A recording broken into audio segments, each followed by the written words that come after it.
Hello friends, कैसे हैं आप सब। आप सभी का आपके अपने YouTube channel sociology with Sangeeta में मैं संगीता स्वागत करती हूं। और इस चैनल के माध्यम से हम लोग सोशियोलॉजी के कम्पिटिटिव एग्जाम की प्रिपरेशन करते हैं। आपको इस चैनल के माध्यम से डेली 2 क्लासेस मिलती हैं, जिसमें कि मॉर्निंग के 8 बजे की क्लास में हम लोग कवर कर रहे हैं BPSC 4.0 और एस्टेट फेज 2 के सोशियोलॉजी के सिलेबस को, और रात के 8 बजे हम लोग कवर कर रहे हैं UP PGT के सोशियोलॉजी के सिलेबस को। आपको आज का जो UP PGT का क्लास है, इसके अंतर्गत आप लोग थंबनेल में भी देख लिए होंगे कि हम लोग पढ़ेंगे कि समाजशास्त्र का अन्य विज्ञानों से संबंध। ठीक है, इसको देखेंगे। जैसा कि हम सभी जानते हैं कि हम जो मनुष्य हैं, हम कहाँ पे रहते हैं, तो हम सोसाइटी में रहते हैं। और सोसाइटी में रहने के बाद जो इसके अंतर्गत बहुत सारी प्रक्रियाएं घटनाएं होती हैं। आर्थिक क्षेत्र इसके अंतर्गत रहते हैं, राजनीतिक क्षेत्र रहते हैं, इतिहास मौजूद रहता है। इन सभी का हम लोग सिस्टमेटिक वे से अध्ययन करते हैं। तो इसका जो कंप्लीट आपको क्या बोला जा रहा है कॉन्सेप्ट, मैं आपको समझाऊंगी, आप लोग उसको नोट डाउन कर सकते हैं। और वैसे स्टूडेंट्स जो पेड ग्रुप से जुड़ना चाहते हैं, कॉन्टैक्ट नंबर दिया हुआ है, आप उसमें पेड ग्रुप में जुड़ सकते हैं और आपके सिलेबस के अकॉर्डिंग नोट्स को परचेस कर सकते हैं। तो चलिए आज के क्लास को हम लोग स्टार्ट करते हैं। हम लोग क्या पढ़ रहे हैं, समाजशास्त्र का अन्य विज्ञानों से संबंध। देखिए, सोसाइटी के अंतर्गत कोई भी आप ऐसा समाज ले लीजिए जिसके अंतर्गत आपको राजनीति का क्षेत्र देखने को ना मिले, अर्थशास्त्र ना मिले, आपको इतिहास ना मिले, भूगोल ना मिले, मानव शास्त्र, मनोविज्ञान, अपराध शास्त्र, ये सभी चीज़ें जो होती हैं वो सोसाइटी के अंतर्गत मौजूद रहती हैं। तो समाज शास्त्र जो कि एक सामान्य विज्ञान, क्योंकि समग्र का अध्ययन कर रहा है, ये समाज का अध्ययन कर रहा है। समाज के अंतर्गत आर्थिक घटनाएं घट रही थोड़ी, उसको भी देख रहा है, राजनीतिक घटनाएं घटी थोड़ी, उसको भी देख रहा है। लेकिन ये जो सब्जेक्ट है, मनोविज्ञान, अपराध शास्त्र, मानव शास्त्र, भूगोल, ये सब क्या, ये एक स्पेसिफिक सब्जेक्ट है जो कि उस विशेष क्षेत्र का ही अध्ययन करते हैं। जैसे देखिए, राजनीति शास्त्र, तो राजनीति शास्त्र जो है वो समाज के अंतर्गत सिर्फ राजनीतिक व्यवस्था का ही अध्ययन करते हैं। तो उसी को हम लोग समझेंगे। ये आपका NCERT में भी मेंशन किया हुआ है और ये आपका UP PGT के सिलेबस में भी दिया हुआ है, आपका BPSC के भी सिलेबस में है कि आपको समाजशास्त्र का अन्य सामाजिक विज्ञानों के साथ अध्ययन को पढ़ना होगा। तो एक एक करके हम लोग इसके अंतर को समझने का प्रयास करते हैं। सबसे पहले हम लोग स्टार्ट करते हैं, समाजशास्त्र और राजनीतिक शास्त्र के बीच क्या अंतर है। जैसा कि हम सभी जानते हैं कि मनुष्य क्या है, ये एक सामाजिक प्राणी है। ये कथन किसका है, तो अरस्तु महोदय का। अरस्तु महोदय ने क्या बताया कि मनुष्य जो है ये एक सामाजिक प्राणी है, क्योंकि वो कहाँ पे रहता है, समाज में रहता है। समाज के अंतर्गत सभी घटनाएं जो होती हैं उसमें वो अपना भागीदारी करता है। तो समाज के अंतर्गत आपको राजनीतिक व्यवस्था भी देखने को मिलेगी। जैसे देखिए, समय समय पर जब चुनाव होता है, लोकतंत्र की व्यवस्था, इन सभी का जो अध्ययन होता है उसको सिस्टमेटिक वे से कैसे किया जाएगा, तो राजनीतिक शास्त्र के माध्यम से।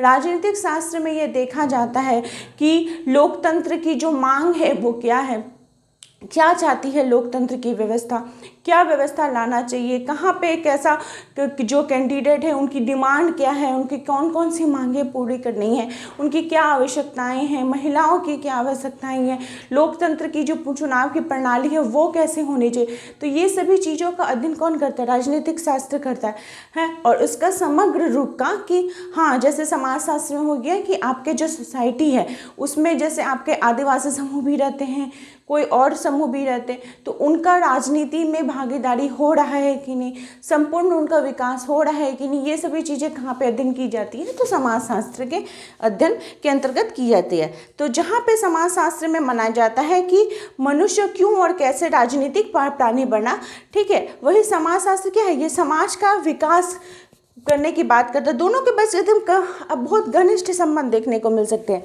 राजनीति शास्त्र जो है ये एक दृष्टिकोण का एक पक्ष है जिसमें विशिष्ट विज्ञान के अंतर्गत राजनीति का अध्ययन किया जाता है, और समाजशास्त्र जो समग्र रूप का, टोटल का ये अध्ययन करता है। व्यवहारिक की दृष्टि से राजनीति शास्त्र का ज्ञान केवल राजनीति के लिए ही है, उपयोगी हो सकता है, लेकिन जो समाज शास्त्र है उसका ज्ञान जो है ये समाज के सभी पक्षों का अध्ययन करेगा, क्योंकि इसके अंतर्गत सभी कुछ आ जा रहे हैं, तो सभी पक्षों का अध्ययन समाज शास्त्र करेगा।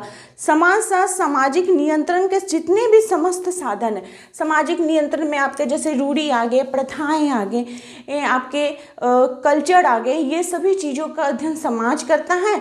और राजनीतिक शास्त्र में आपके जो नियंत्रण करने का माध्यम है, जैसे राज्य हो गया, कानून हो गया, उससे नियंत्रण किया जा रहा है ना, तो वो सभी चीज़ों का आपका कहाँ पे हो रहा है, तो राजनीतिक शास्त्र के अंतर्गत।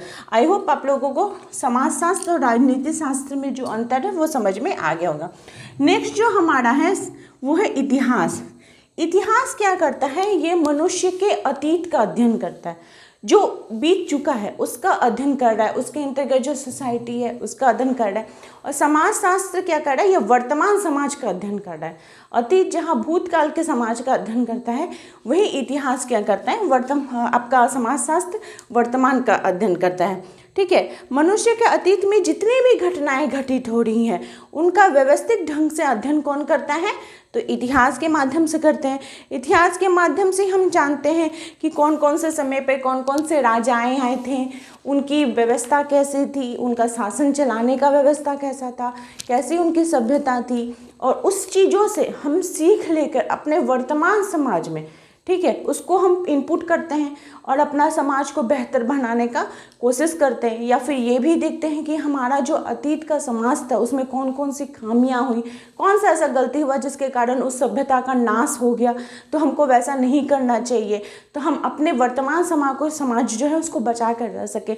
ये से सभी चीज़ों का अध्ययन कौन करता है, तो इतिहास के माध्यम से किया जाता है। नेक्स्ट जो है वो है अर्थशास्त्र।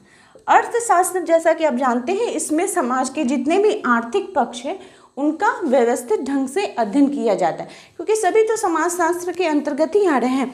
अर्थशास्त्र मनुष्य की आर्थिक क्रियाओं का अध्ययन करता है, और इसी रूप में अर्थशास्त्र एवं समाजशास्त्र में भी एक दूसरे से क्या है, ये कोरिलेटेड है। स्वाभाविक है, होंगे ही ये एक दूसरे से कोरिलेटेड, क्योंकि कोई भी आर्थिक जो संबंध होता है वह सामाजिक संबंध का ही एक विशिष्ट स्वरूप हम उसको बोल सकते हैं कि हाँ ये अर्थ हो सकता है। अगर हम मान लीजिए इसके बीच हम लोग को अगर अंतर करने के लिए बोले कि आप समाजशास्त्र और अर्थशास्त्र के बीच अंतर स्पष्ट कीजिए, तो समाजशास्त्र मनुष्य के संपूर्ण सामाजिक जीवन का अध्ययन करता है, और अर्थशास्त्र जो है सिर्फ ये आर्थिक पक्ष का अध्ययन करता है। समाजशास्त्र शोध में, निरीक्षण पद्धति में, सामाजिक सर्वेक्षण पद्धति में, सभी चीज़ों में इसका प्रयोग किया जाता है। और लेकिन जो अर्थशास्त्र है इसमें हम सिर्फ आर्थिक पक्षों का अध्ययन करते हैं। जितने भी आर्थिक में आगमन निगमन ये सभी विधियों का हम लोग इसके अंतर्गत प्रयोग करते हैं। नेक्स्ट जो है हमारा मानव शास्त्र। क्या है, मानव शास्त्र। इसको हम लोग देखते हैं कि देखिए मनुष्य के अंतर्गत क्या कर रहा है। हम लोग जैसे एक क्रोबर महोदय का एक है कि आप परिभाषा पढ़िएगा आगे जाके, या फिर आप बहुत सारे स्टूडेंट जानते भी होंगे कि समाजशास्त्र और मानव शास्त्र दोनों जुड़वा बहन है। ये कथन किसका है, तो क्रोबर महोदय का है, क्योंकि मानव शास्त्र में हम किसका अध्ययन कर रहे हैं, मनुष्य के व्यवहारों का अध्ययन कर, ठीक है, और समाज शास्त्र में भी हम समाज में रह रहे मनुष्य के व्यवहारों का ही अध्ययन करते हैं कि वो समाज के साथ कैसे कोऑर्डिनेट हो रहा है, कैसे संबंध अपना बना रहा है। तो हम कह सकते हैं कि ये दोनों घनिष्ठ रूप से आपसी संबंध है, इसलिए क्रोबर महोदय ने उनको ट्विन सिस्टर बताया है। घनिष्ठ संबंध बताने के कारण उनको जुड़वा बहनें बताया है। समाजशास्त्र जो है ये मुख्यतः आधुनिक विकसित समाज का अध्ययन करता है, जबकि जो मानव शास्त्र है वो सरल समाज सरल समाज का मतलब हुआ जो जनजातीय समाज है, कृषक समाज है, उसका अध्ययन करता है। समाजशास्त्र में अध्ययन करने की जो पद्धति होती है वो शोध पद्धति, साक्षात्कार पद्धति होती है, और जो मानव शास्त्री होते हैं वो सहभागी अवलोकन के माध्यम से, मतलब प्रेजेंट रह के। मान लीजिए जैसे आपको बोल दिया जाए कि आप आदिवासी समुदाय के जीवनचर्या का आप अध्ययन कीजिए, तो उसमें आप वहाँ पे जब तक आप खुद को नहीं रखिएगा, उनके रीति रिवाजों को नहीं दिखिएगा कि कैसे सुबह से लेकर रात तक उनका दिनचर्या कैसा है, तो सहभागी मतलब भाग लेकर आप उसमें जो अवलोकन कर रहे हैं वो कहाँ पे किया जाता है, तो मानव शास्त्र के अंतर्गत करते हैं। समाजशास्त्र सामाजिक घटनाओं का अध्ययन करता है, और मानव शास्त्र जो है मनुष्य के सांस्कृतिक घटनाओं का, ठीक है, उसमें धर्म, रीति रिवाज, परंपराएं ये सभी इसके अंतर्गत आ जाएंगी। आई होप आप लोगों को समझ में आ गया। नेक्स्ट है मनोविज्ञान, साइकोलॉजी, मन विज्ञान, मनोविज्ञान मतलब ये समाजशास्त्र और मनोविज्ञान जो ये दोनों में व्यवहार का अध्ययन करता है। ठीक है, कि समाजशास्त्र जो मौलिक संबंधों का अध्ययन करता है और मनोविज्ञान का संबंध व्यक्ति और उसकी मानसिक क्रियाओं से, जो समाज में रह रहा है उसके मन में दिमाग में क्या चल रहा है उन सभी चीज़ों का वो अध्ययन करता है कि कैसे हम इसके अध्ययन करके इसको बताएं। अंतःक्रियाओं का अध्ययन करता है मनुष्य के साथ। समाजशास्त्र व्यक्तियों के बीच साझा विशेषता बताता है, मनोविज्ञान व्यक्तियों के बीच अपना अलग अलग जो उसका रिलेशन है उसको देखने को मिलता है किसमें, तो मनोविज्ञान के अंतर्गत। नेक्स्ट जो हमारा शास्त्र है वो है अपराध शास्त्र। अपराध शास्त्र देखिए, आप कोई भी ऐसा समाज ले सकते हैं जिसमें कोई घटनाएं घटित ना होती हो, कोई अपराध घटित नहीं होता। हर एक सोसाइटी में होता है, कुछ ना कुछ आपको छोटे बड़े अपराध देखने को मिलते ही हैं। अब मान लीजिए कि जैसे आप देखिएगा कि बाल अपराध, ये बाल अपराध क्यों हो रहा है, किस कारण से हो रहा है, या फिर जो मलिन बस्तियां हैं, गंदी बस्तियां, उसमें क्यों अपराध पनप रहे हैं। आप देखिएगा कि जो सुसाइड का केस है वो आपका जो मिडिल जो रहता है ग्रुप के लोग रहते हैं उनमें क्यों अधिक हो रहा है, फिर भ्रूण हत्या क्यों हो रही है। तो ये सभी जो अपराध हो रहे हैं ये सभी किसके अंतर्गत आ जाएंगे, अपराध शास्त्र के अंतर्गत आ जाएंगे। ग्रामीण क्षेत्रों की तुलना में आपको शहरों में ज़्यादा ये सभी चीज़ें देखने को मिलती हैं। तो इन सभी चीज़ों का जो व्यवस्थित ढंग से अध्ययन है वो हम लोग कौन से विज्ञान में करते हैं, तो अपराध शास्त्र के अंतर्गत हम लोग करते हैं। ठीक है, नेक्स्ट है हमारा भूगोल। भूगोल का मतलब आप सभी जानते हैं कि भूगोल से क्या तात्पर्य है, कि जैसे हम लोग पर्यावरण में रह रहे हैं तो पर्यावरण में हम लोग अध्ययन करते हैं ना कि हमारी जो पर्यावरण है उसका कौन कौन सा आपका कैसा इसका वातावरण कैसा है, इसकी जलवायु कैसी है, आस पड़ोस में कैसे हैं, जीवित रहने का तरीका क्या है। तो ये सभी चीज़ों का अध्ययन कहाँ पे होता है, तो भूगोल के माध्यम से अध्ययन किया जाता है। नदी नाले पर्वत पहाड़ का, कि मनुष्य, आप एक चीज़ नोटिस कीजिएगा और आप लोग पढ़े भी होंगे कि कोई भी जो सोसाइटी के अंतर्गत सभ्यता विकसित हुई है वो कोई ना कोई जहाँ पे आसपास का जो वातावरण है सटीक रहा है, नदी रहे हैं, भोजन के उपलब्ध साधन मौजूद रहे हैं, वहीं पर सभ्यता विकसित हुई है। मतलब बोलने का अर्थ है कि पर्यावरण अगर अनुकूलन है, ठीक है, अनुकूल है तो सभ्यता जो है वह विकसित हुई है। अगर पर्यावरण में विघटन हुआ है तो सभ्यता भी नष्ट होती गई है। तो पर्यावरण का विस्तृत अध्ययन कौन करता है, भूगोल के माध्यम से किया जाता है। और समाज का अध्ययन किया जाता है आपके समाजशास्त्र के माध्यम से किया जाता है। नेक्स्ट जो हम लोग का सब है वो है दर्शन शास्त्र। दर्शन शास्त्र के अंतर्गत आपके जो समाजशास्त्र हैं और उसके अंतर्गत जो मनुष्य हैं उसके रीति रिवाज, उसके दर्शन, मतलब उसको सोचने का तरीका, सिर्फ आप उसमें रीति रिवाज को भी नहीं रख सकते। मान लीजिए वो तर्क करने की उसके अंतर्गत शक्ति आ जाती है कि अच्छा ये घटना हो रही है तो ऐसा क्यों हो रहा है, किस कारण से हो रहा है। जैसे हम लोग बोले जाता है ना कि ग्रहण लगता है तो ग्रहण के समय भोजन में तुलसी दे के रखना चाहिए, या फिर जो अगर कुछ बच जाए तो उसको फेंक देना चाहिए, दोष लगता है।